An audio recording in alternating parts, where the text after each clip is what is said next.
Write a post. Those 3 dreaded words. Write a post.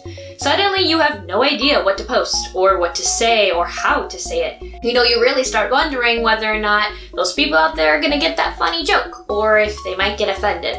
Using social media for your childcare center is crucial. That's how prospective families and prospective employees are gonna be searching for you. Parents, they're gonna wanna wonder if their children are gonna fit in, or if they are gonna even feel welcome at all.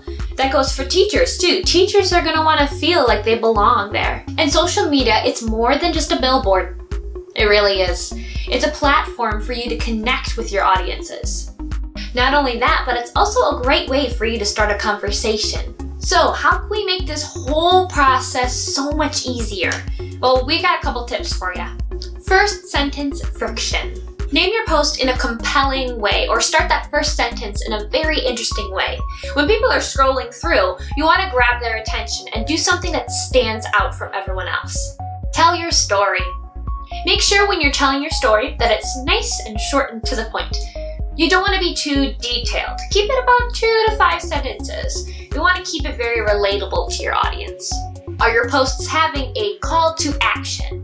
Now, call to action is that follow-up. So when you put something out there on the internet, you don't want to just throw it on out there. You want to have a call to action, a follow-up where people are engaging or having that conversation. Ultimately, you want to let your audience know what to do next. They could be leaving an emoji down below, because everyone loves emojis.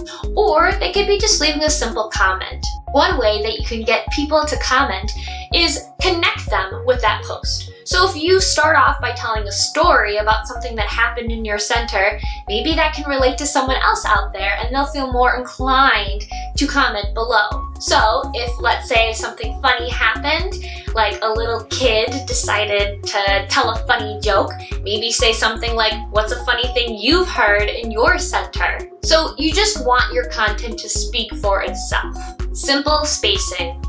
In the end, we're using our eyes and we're drawn to something that is nice and simple. If you have paragraphs of texts, no one's gonna wanna respond. Looking at that kind of a post, most people will think, oh wow, that's a lot of stuff to read. Even if it ends up being only 5 sentences, a simple little paragraph.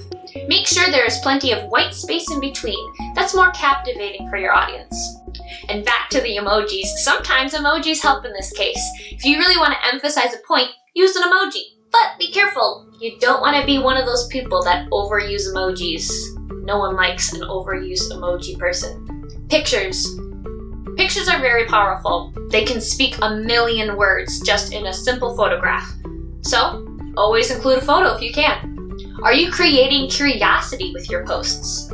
Use buzzwords that really attract your audience. Make sure you are serving to your audience. You want to do content that they think is interesting. And also, if they comment, you need to follow up with that. You can't leave them hanging in the dust. Like we said before, social media is having a conversation. Now we keep saying things like you want to draw people in, and sometimes not only is that using buzzwords, but you can also capitalize words or italicize words. Now sometimes, like in Facebook, you can't bold or italicize, so using capitalization is really going to help you. But be careful, you don't want to capitalize all your words.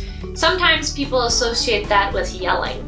Another way to go above and beyond with your social media is tagging other accounts or doing a hashtag. When you tag someone in a post or use a hashtag, typically it's going to be in a different color or highlight, or it could be bolded. That's going to draw people's attention, like we said. If it's something different, they look at it. But by tagging other accounts or using hashtags, you are optimizing your searchability out there on the internet. So use those when you can, again, sparingly. Now the last thing, before you post, you should ask yourself a few questions. Does this align with who you are?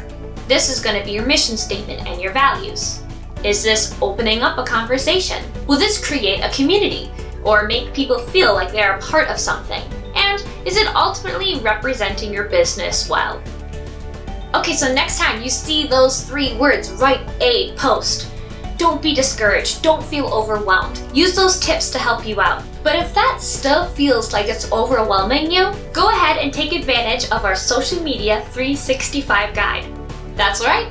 So we have written 365 written posts out there for you. Not only is there a post for each and every single day, we've also included topics for your blogs, ways for you to connect with your community, hiring posts, and enrollment posts. You can get our social media 365 guide for 2019 and 2020 in the description below.